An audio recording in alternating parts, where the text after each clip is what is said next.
El pueblo mapuche en el siglo XVI. El pueblo mapuche, o gente de la tierra, es una de las etnias más importantes de Chile, no solo por ser la más numerosa, sino por la riqueza de su cultura y tradiciones. A la llegada de los españoles, los mapuches estaban asentados entre los ríos Itata y Tolten, en la zona centro-sur del país, en el territorio que históricamente les pertenecía. Estaban emparentados lingüísticamente con los picunches y los huiliches,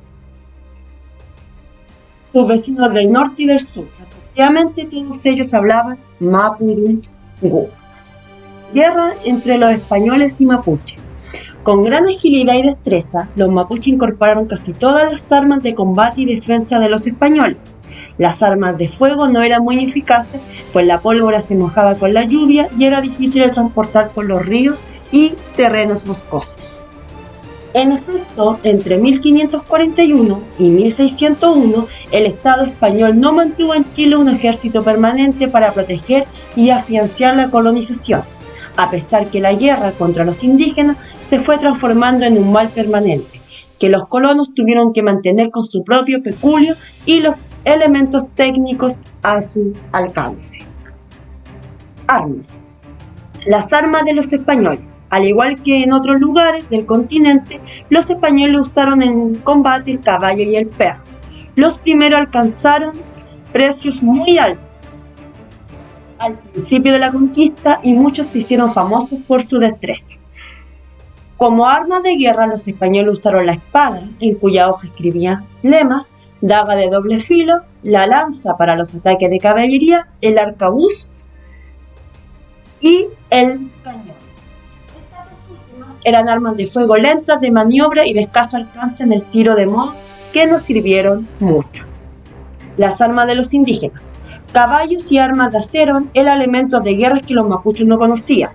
Con las macanas golpeaban la cabeza de los caballos del enemigo, derribando al jinete, o con el lazo cuerdo de cuero de nudo corredizo lo atrapaban en la distancia, botándolo con armadura y todo de su cabalgadura.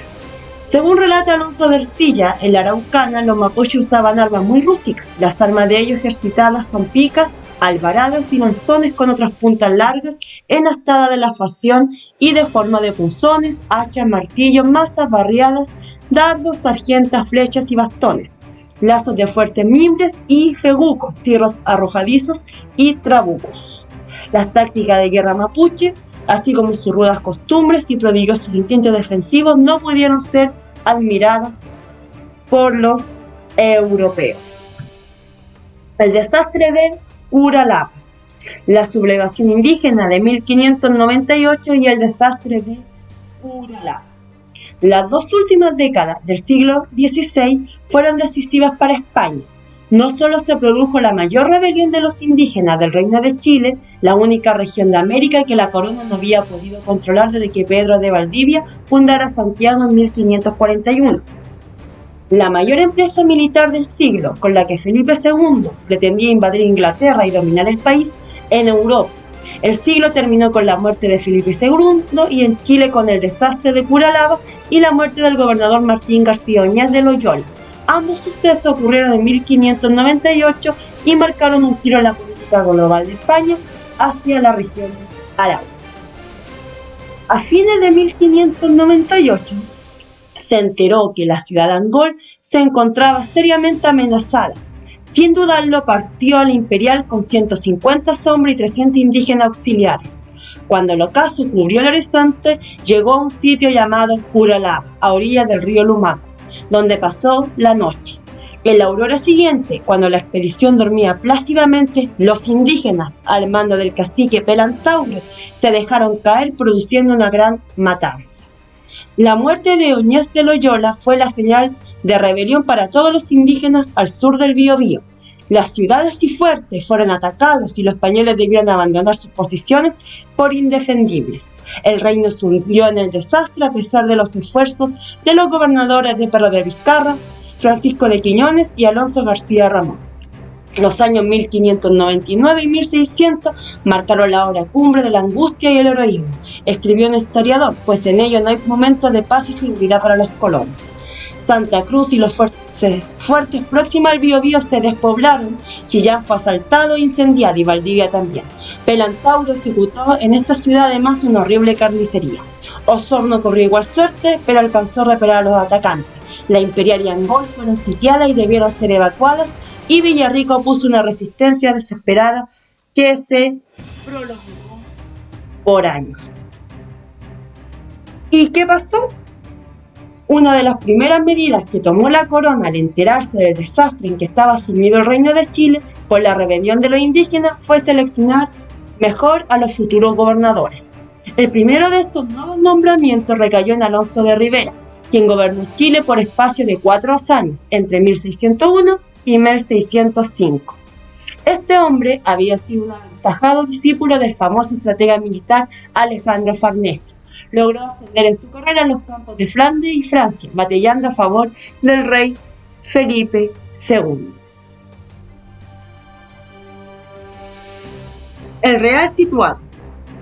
Como profesional militar que era, Alonso de Rivera se dio cuenta que inmediatamente que los españoles que iban a la guerra eran guerreros improvisados y carecían de disciplina. No mejor lo hacían los soldados venidos del Perú, que entraran por una puerta y salen por otra. Decían aludiendo a su inestabilidad y continua deserción. Por eso pidió con insistencia al rey que creara un ejército permanente y bien pagado y que hiciera llegar a Chile refuerzos directos de Castilla. El sucesor de Felipe II dispuso en 1600 que desde Perú se enviaran a Chile anualmente 60.000 ducados para el sostenimiento de la guerra de Arauco. El monarca justificaba la medida diciendo que las rentas fiscales del país eran demasiado exiguas para afrontar por sí sola los gastos.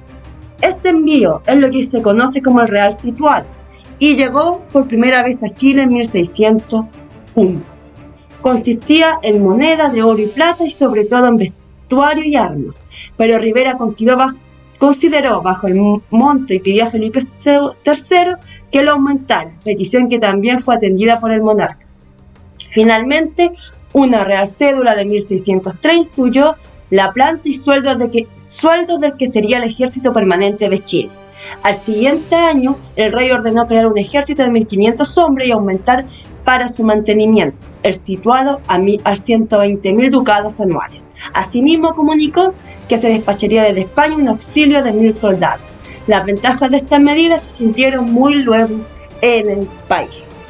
Y después aparecen los parlamentos, que eran instancias de paz entre los españoles y los indígenas, en los cuales se hacían intercambio comercial y se hablaba de la paz. El parlamento más importante fue el Parlamento de Quillín.